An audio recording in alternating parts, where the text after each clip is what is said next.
A looming federal budget confrontation and Republican hostility to UN global warming talks threaten a U.S. down payment into a key climate aid fund, money considered vital to a climate deal in Paris this December.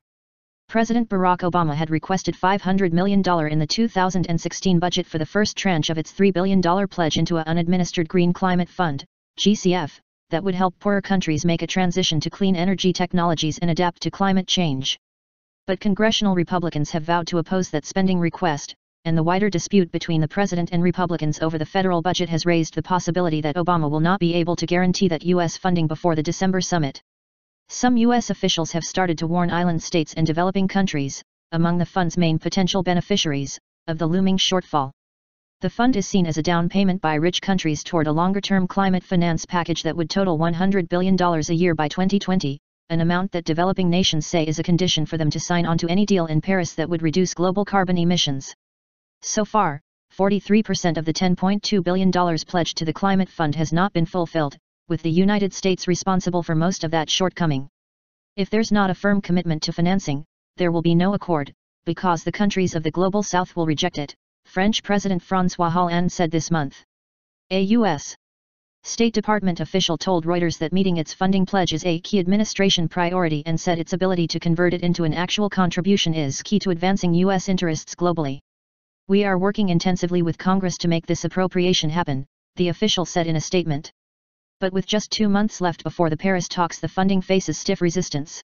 The House of Representatives passed an appropriations bill this summer directly prohibiting the U.S. from funding the GCF.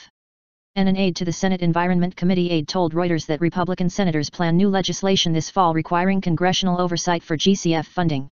Climate finance is an underwriting element of the UN talks that can either further propel this agreement or undermine it completely, the aide said. The finance issue is a direct hook for the Senate to get involved in the climate talks process. Republican Senator John Barrasso, chair of the Senate panel that oversees multilateral agreements, told Reuters he will push legislation to require any international aid related to climate change to require congressional approval. It's hard to see an easy path to $500 million.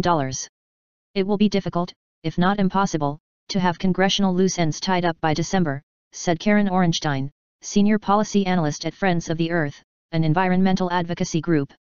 This can shift a lot of the plates in the negotiations. Trust gap. Tony DeBrum, foreign minister of the Marshall Islands, said countries like his that will rely heavily on climate finance have no confidence that some will be delivered.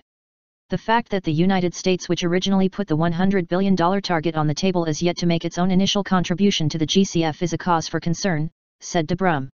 This is a big, gaping trust gap that needs to be filled before Paris.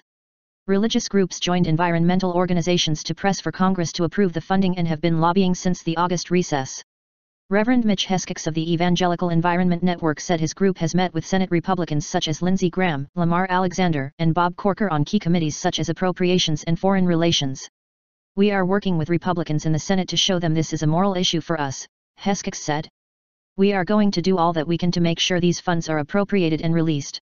He said the group's outreach showed some success in July when Republican Senator Mark Kirk voted to support an amendment to the Senate Appropriations Committee bill that would allow the U.S. to contribute to the fund, reversing a prior prohibition.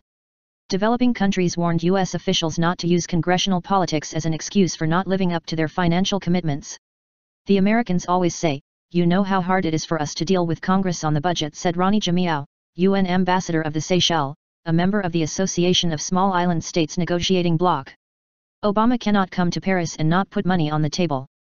He's got to put his money where his mouth is, he said.